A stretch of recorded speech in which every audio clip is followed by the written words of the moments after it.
Hi friends, കോരിച്ചൊരിയുന്ന മഴയത്ത് എല്ലാവരും കഴിക്കാൻ ഇഷ്ടപ്പെടുന്ന ഒന്നാണ് കൊത്തു പൊറോട്ട. ഈസി ആയിട്ട് എങ്ങനെ കൊത്തു പൊറോട്ട വീട്ടിൽ തയ്യാറാക്കാം എന്ന് നമുക്ക് നോക്കാം.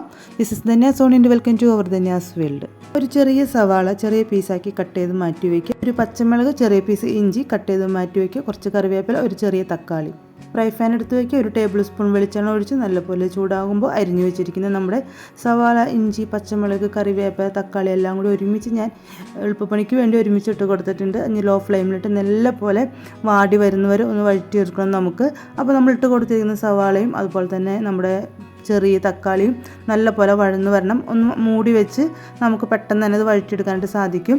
അപ്പോൾ 2-3 മിനിറ്റ് ഇതുപോലെ മൂടി വെച്ച് ഇളക്കി കൊടുത്ത് നല്ലപോലെ വാടി വന്നതിന് ശേഷം നമുക്ക് ലേശം ഉപ്പ് ചേർത്ത് കൊടുക്കാം. ഉപ്പ് വേണമെങ്കിൽ നേരത്തെയും ചേർത്ത് കൊടുക്കാം. ഉപ്പ് ചേർത്തതിന് ശേഷം നമുക്ക് അതിലേക്ക് ആവശ്യമുള്ള പൊടികൾ ചേർത്ത് കൊടുക്കാം.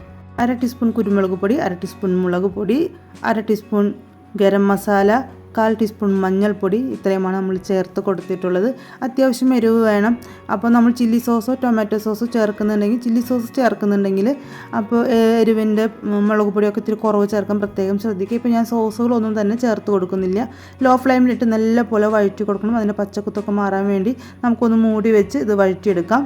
അപ്പോൾ നല്ലപോലെ വഴന്ന് വന്നതിന് ശേഷം നമുക്കിതിലോട്ട് ഒരു മുട്ടയാണ് ഞാൻ ചേർത്ത് കൊടുക്കുന്നത്.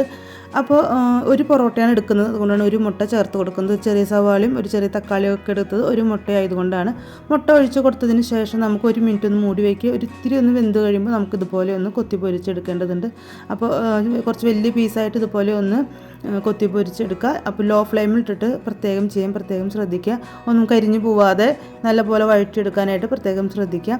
ഡ്രൈ ആയിട്ട് വന്നിട്ടുണ്ടെങ്കിൽ 2 ടീസ്പൂൺ വെളിച്ചെണ്ണ ഒഴിച്ചു കൊടുക്കാൻ പ്രത്യേകം ശ്രദ്ധിക്കുക.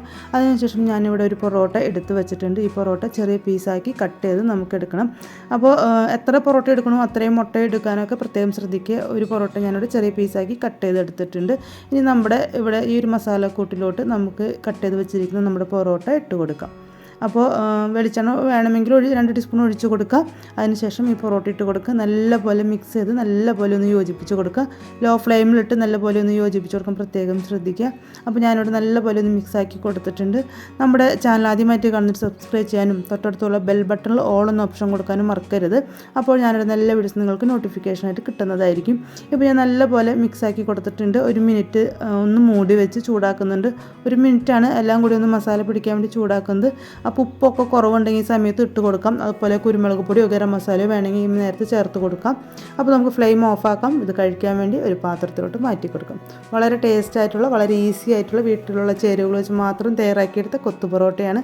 നല്ല എരിവോട് കൂടി ചൂടോടുകൂടി കഴിക്കാൻ സൂപ്പറാണ്. ഇഷ്ടപ്പെട്ടെങ്കിൽ ലൈക്ക് ചെയ്യുക, കമൻറ്റ് ചെയ്യുക, ഷെയർ ചെയ്യുക. സബ്സ്ക്രൈബ് ചെയ്യാണ്ട് കാണുന്നുണ്ട് സബ്സ്ക്രൈബ് ചെയ്യുക. Okay, bye, thank U.